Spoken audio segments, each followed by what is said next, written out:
राजा रामचंद्र भगवान की जय। पवन सूत हनुमान की जय। शांती ब्रह्म एकनाथ महाराज की जय। थोडं आवाज थोडा द्या बरं दादा।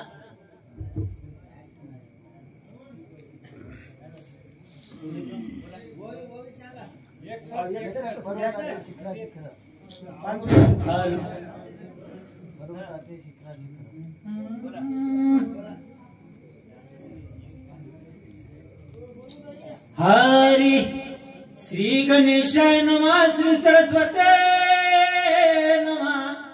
सद्गुरु गुरुवर्य पूर्णानंदाय नमः। पर्वताचे शिखरा शिखरा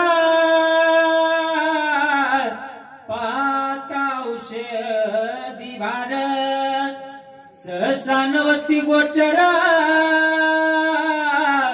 तेने कपिंद्र खवळला। गौरपुत्र गणेशाला कौशल्यापुत्र प्रभू रामचंद्रांना तसेच तुम्हा संत श्रोत्याच्या चरणी नतमस्तक होऊन कथेचा अनुसंधान सांगत असताना जे काही हनुमंतराय असणारे आपलं कार्य करीत असताना निष्ठावान आहेत, नामधारक आहे आणि नामधारक असून सुद्धा त्यांची परीक्षा असणारे ज्या ते कोण ती वनस्पती सुद्धा पाहू लागलेली आहे की बाबा मी ज्याच्यासाठी जात आहे, ज्याच्या हातामध्ये जात आहे आणि त्याची परीक्षा घेणं हे योग्य आहे म्हणून ती परीक्षा घेऊ लागले। साळे मांडले पर्वते दिसून दे औषधीचे नेणू माझ्या पराक्रमात सामर्थ्याचे पाहू हनुमंतराय असे असणारे विचार करू लागले बाबा ज्या कार्यासाठी आपण आलेले आहोत ते कार्य असणारे ज्याते आपल्याला यश प्राप्त करून देईल याची शाश्वती वाटत नाही। मग हे औषधी असणारे ज्याते कुणी का देतं याच्या जवळ येऊन आपल्या हातामध्ये प्राप्त व्हावं अशी स्थिती असताना सुद्धा हे आपल्याला का प्राप्त होत नाही याचा अंतर्मुख होऊन तो विचार करू लागले। म्हणून खवळला मानसी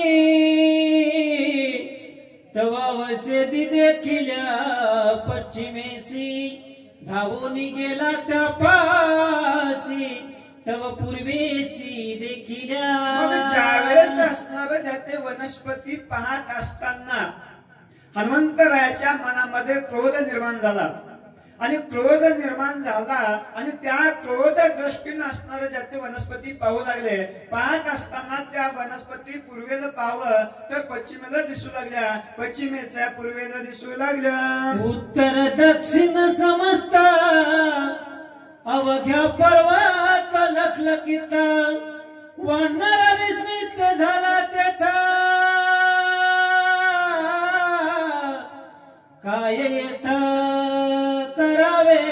जे काही असणारं वनस्पती पाहत असताना पूर्वेच्या पश्चिमेला, पश्चिमेच्या उत्तरेला, उत्तरेच्या दक्षिणेला नवे नवे संपूर्ण पर्वत असणारे ज्याते त्या वनस्पतीच्या तेजानं लखलख लखलख प्रकाशमान दिसू लागलेला आहे आणि हे जे काही हनुमंतरायाची दृष्टी असणारी भ्रमित होऊ लागले।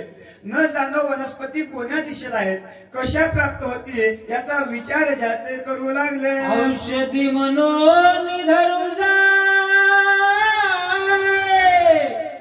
तव झाडो राखायचा काया तो सांडोनी आणखी पाया तव तेथेही होय तैसाची। असणारी वनस्पती दिसू लागले, दिसलेली वनस्पती ही आपल्याला प्राप्त होईल, त्यापासून असणारे ज्यात आपलं कार्य साध्य होईल, परंतु त्या वनस्पतीला स्पर्श झाल्याबरोबर ते कुठला झाडा पालोला असं वाटू लागलाय।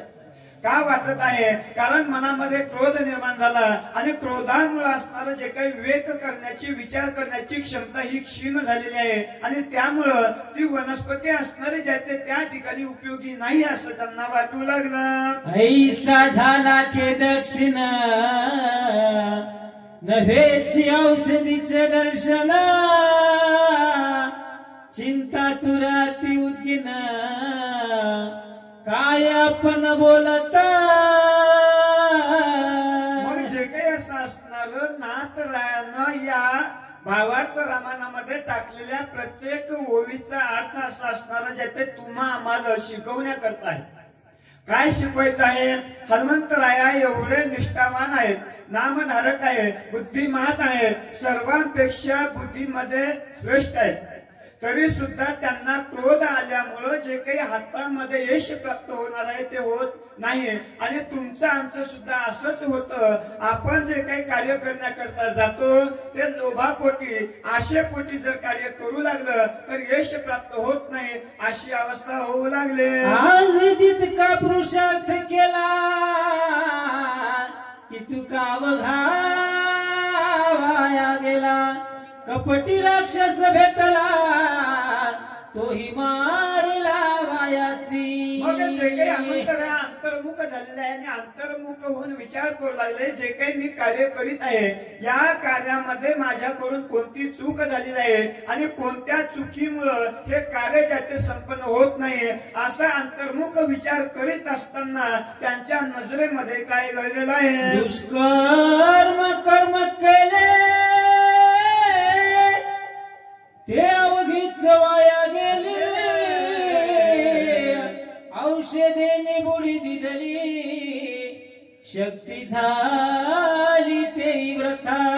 जे काही तुम्ही आम्ही या संसारामध्ये धडपड करीत आहे आणि संसारामध्ये धडपड करीत असताना सुद्धा आपल्याला यश प्राप्त होत नाही, परंतु आपण अंतर्मुख होऊन कधी त्याचा विचार करीत नाही. परंतु हनुमंतराय विचार करीत असताना मागे वळून बघतात. जेव्हापासून मी रामाला सोडून असणारं कार्य करण्याकरता आलेला आहे तेव्हापासून काय काय पराक्रम केलाय, कसं कसं कार्य केलंय आणि काय कार्य केलं ते पाहू. सुग्रीवा काय मुख दाखवू, श्रीराम चरण कैसे पाहू.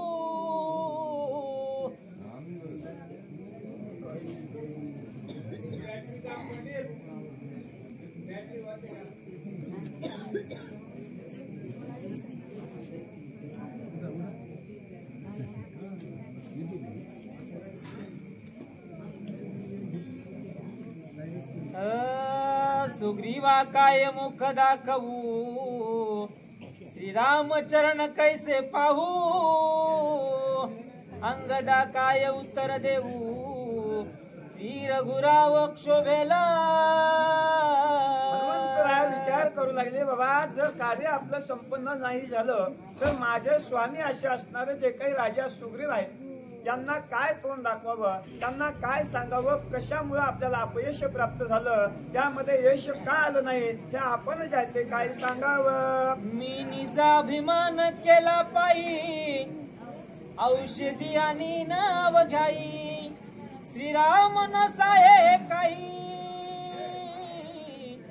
हंत सर्वई घातक. मग जे काही हनुमंतराय विचार करू लागले, विचार करीत असताना माझ्याकडून कोणती चूक झालेली आहे. ज्या वेळेस असणारं ज्याचे त्या रामाच्या पायावरती असणारं ज्यांनी मी प्रतिज्ञा केली, मज सारखा दूता असता चिंता करण्याची गरज नाही, आसपा असणारा ज्याचे मी अभिमान केलेला आहे आणि त्या अभिमानामुळं राम असा असणारा माझ्यापासून दुरावला. अहंता कर्म न सिद्धी वच्चे, अंत सुख न घडे स्वर्गीचे, अंत सार न पावे वेदाचे, अंत साच घातक. मग जे काही अहंता असे असणारे ज्याचे घातक आहे आणि अहंकारा ऐसा वैरी आन नाही संसारी, त्याने जीवा शिवाची बोरी केली असे.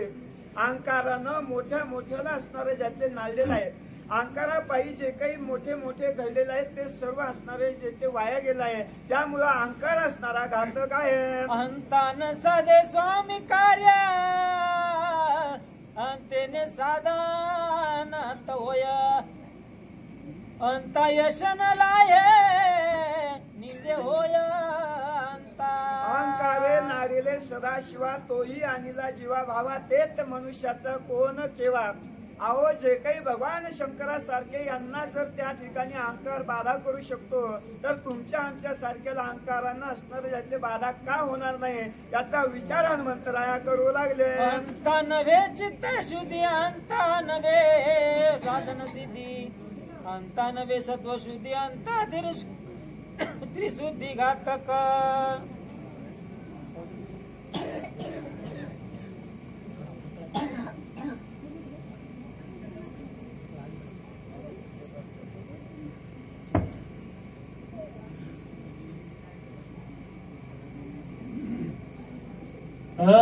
राजा रामचंद्र भगवान